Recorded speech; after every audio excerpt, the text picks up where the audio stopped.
Similarly, nitric acid reacts with non-metals. Just see what an interesting factor. It is an acid and forming acid.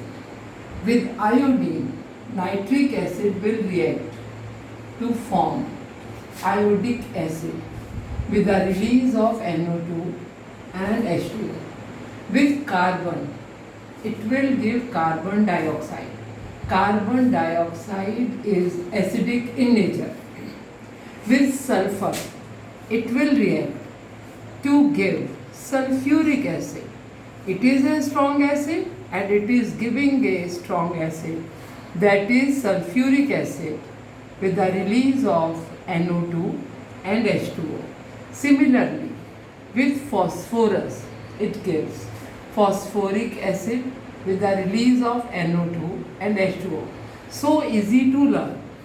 In all the cases, there is a formation of NO2 and H2O with the formation of acids. Now, there is a very important test for testing nitrates. We do it in the lab. There is a property of ferrous iron. It reduces nitrate to nitric oxide. When it is reacted with ferrous iron, there will be formation of nitric oxide that will be taking place. Now let me explain this test. We will take in a test tube the salt containing nitrate. Freshly prepared ferrous sulfate is added. Then from the side of test tubes, 2-3 drops of concentrated sulfuric acid are added.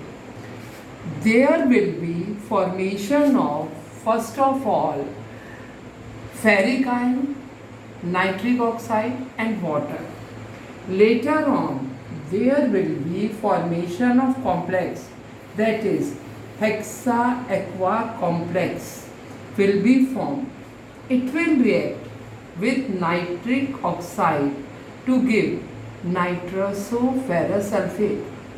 There will be formation of a brown ring at the junctions of two liquids, which is a confirmatory test for nitrate. Now I will tell you about phosphorus halides. These are two: phosphorus trichloride and phosphorus pentachloride, PCl3, PCl5.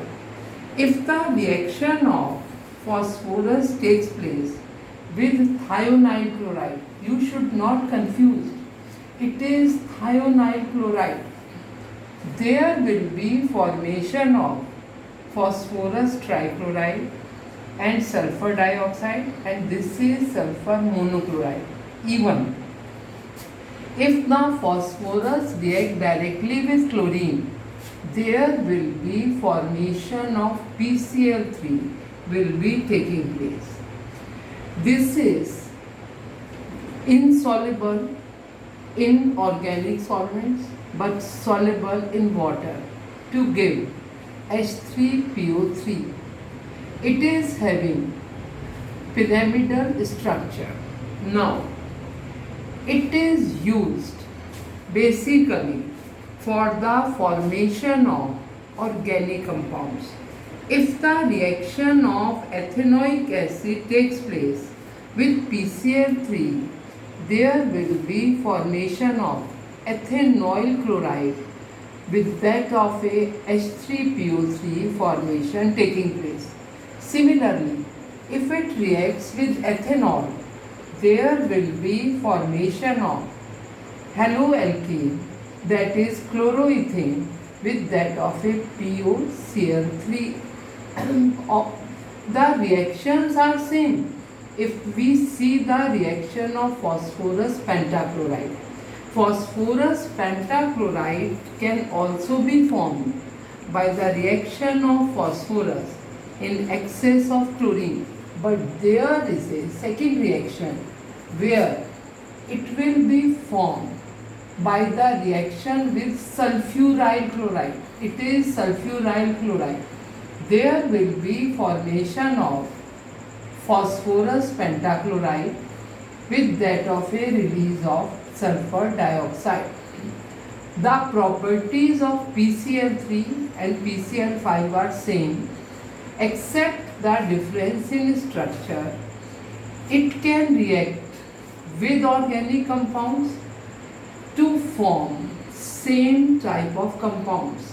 But the difference is that in the case of phosphorus pentachloride, there will be formation of PoCl3 with water.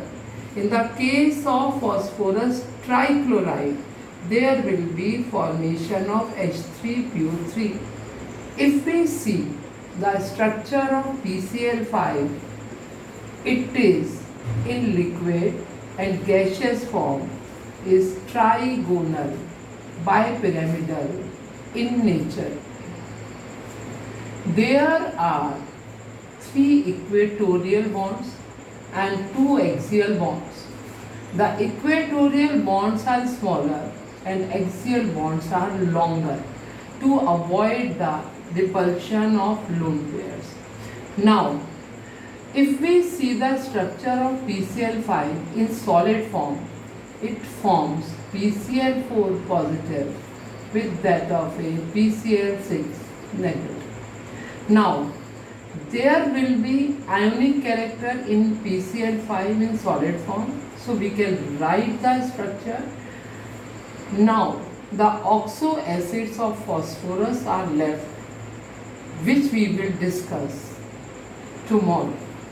There is some change in the syllabus of unit test that I will inform you because of the reduction of 30% syllabus by CBSE.